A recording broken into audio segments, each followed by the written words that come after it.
So today we will discuss about states of matter. First solid state हमने discuss कर ली थी. Second हमारी है लिक्विड स्टेट. हमें पता है कि लिक्विड्स के पास क्या होती है, डेफिनेट वॉल्यूम होती है but no definite shape. Liquid है definite volume but not definite shape. इसकी क्या होती है, डेफिनेट वॉल्यूम होती है, फिक्स वॉल्यूम होता है लिक्विड्स का, पर इसकी जो शेप होती है वो डेफिनेट नहीं होती है, वो कंटेनर के अकॉर्डिंग चेंज होती रहती है. ठीक है. नेक्स्ट पॉइंट जो हम कर रहे थे दैट वाज पार्टिकल्स. पार्टिकल्स कैसे होते हैं लिक्विड्स के बीच में, उनके बीच में स्पेस होता है आपस में. जैसे ये हमारा कंटेनर है तो पार्टिकल्स के बीच में स्पेस होगा, ऐसे पार्टिकल्स होंगे अरेंज, इनके बीच में स्पेस होगा. Okay. So our third point is, दो पॉइंट हमने कर लिए थे, and our third point is particles. particles किसके, लिक्विड के. they can move, particles can move. तभी हम बोलते हैं लिक्विड कैन फ्लो, बहता है ना हमारा पानी. ठीक है. Next point is fluidity. Fluidity का मतलब होता है टेंडेंसी टू फ्लो. ओके. सो हमारे लिक्विड्स के पास कैसी होती है, फ्लूइडिटी की टेंडेंसी होती है, क्योंकि पानी हमारा क्या करता है, फ्लो करता है. Okay. So here we will write they have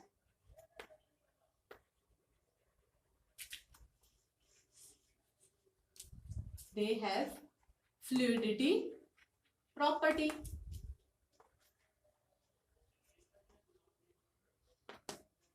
Okay. And next point we have,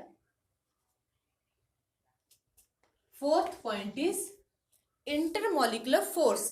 अब ये जो पार्टिकल है इनके बीच में, जैसे सॉलिड में बताया था कि इंटरमोलिकुलर फोर्स ऑफ अट्रैक्शन क्या होती है, हाई होती है, बहुत ज्यादा होती है. जबकि लिक्विड के केस में क्या होगा, पार्टिकल्स के बीच में स्पेस है तो फोर्स ऑफ अट्रैक्शन क्या होगी, कम होगी. So here intermolecular force of attraction is less,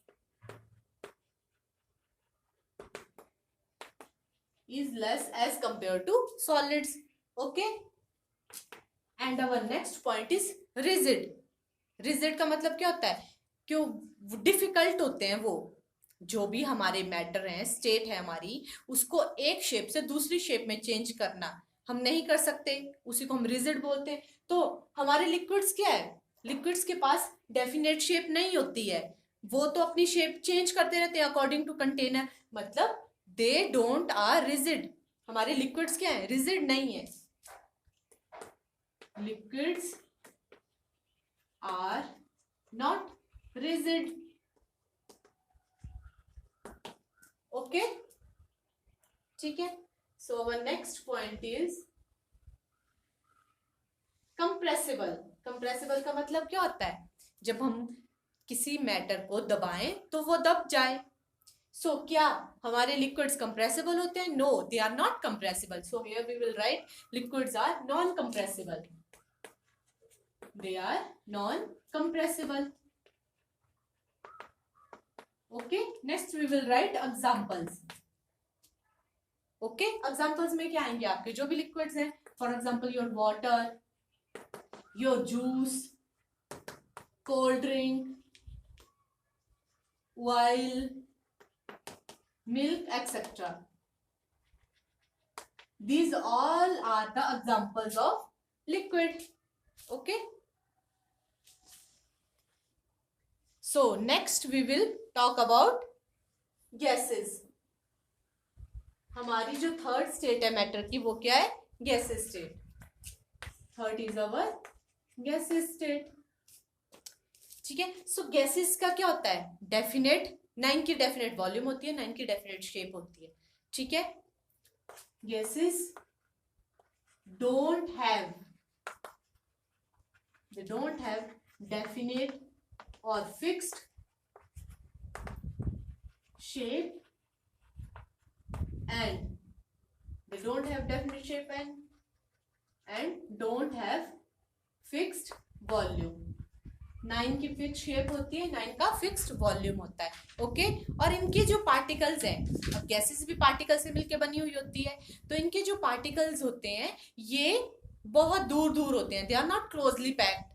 जैसे सॉलिड्स में क्या होता है, पार्टिकल्स जो होते हैं वो क्लोजली पैक्ड होते हैं, जबकि फॉर एग्जांपल ये हमारा कंटेनर है, अब इसमें जो गैस के पार्टिकल्स होंगे वो ऐसे होंगे, see so many gap, so many space between the particles, कितना ज्यादा स्पेस है पार्टिकल्स के बीच में। Okay, so we will write point number second, particles have space between them. Particles के बीच में क्या है, स्पेस है, और कितना स्पेस है, have large space between them. Solid के कंपैरिजन ज्यादा स्पेस है ना। So next point is, particles इसके मूव कर सकते हैं।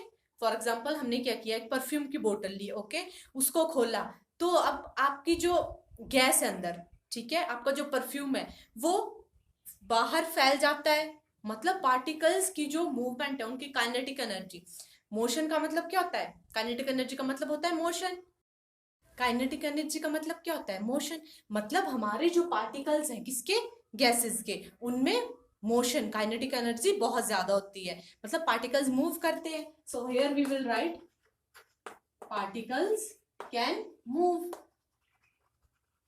Next is our rigid, are they rigid, rigid का मतलब होता है एक शेप से दूसरी शेप में चेंज ना होना, जबकि इनके पास डेफिनेट शेप नहीं है, तो मतलब ये चेंज हो जा रहे हैं। So here we will write they are not rigid.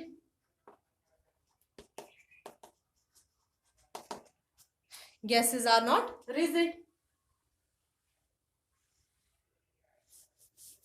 Next point is our fifth point, that gases have fluidity property. Yes, gases have fluidity property because they can flow.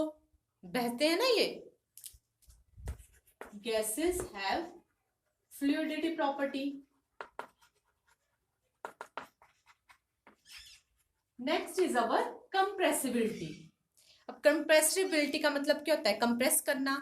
अब हम गैसेस को compress कर सकते हैं, yes, जैसे आपने अपना CNG देखी है, for example LPG, liquefied petroleum gas, जो आपके सिलेंडर्स में गैस होती है, तो मतलब हमने उसको कंप्रेस किया है, दबाया है, तो वो दब के शॉर्ट फॉर्म में, शॉर्ट मतलब आपके सिलेंडर में आई है, ठीक है, जिसको हम एक जगह से दूसरी जगह ले जा सकते हैं, कैरी कर सकते हैं ना हम। So here we will write gases are compressible and they are highly compressible, they are highly compressible. अगर हम सॉलिड लिक्विड गैस में कंपैरिजन करें तो गैसेस आर हाईली कंप्रेसिबल, सबसे ज्यादा टेंडेंसी होती है इनके पास कंप्रेस होने की। ओके, सो फॉर एग्जांपल आपने अपने किचन में, फॉर एग्जांपल आप एक रूम में बैठे हो और एक किचन, आपके किचन में खाना बन रहा है, अब आप उस किचन में गए बिना आपको स्मेल आ जाती है, कैसे आती है, क्योंकि जो आपके खाने की खुशबू होती है, स्मेल होती है, वो एयर के साथ कंबाइन होती है, ठीक है, और ये जो हमारी गैस ही है ना, ये गैस गैस के साथ कंबाइन होगी और हमारे नोज तक आती है, तो हमें स्मेल आती है, ठीक है, मतलब इनके पास काइनेटिक एनर्जी है, मोशन में है ये पार्टिकल, इनके पास हाईली ज्यादा काइनेटिक एनर्जी है, तभी हमें दूसरे रूम में स्मेल आ जाती है। Okay, so these are some properties of gases. Okay.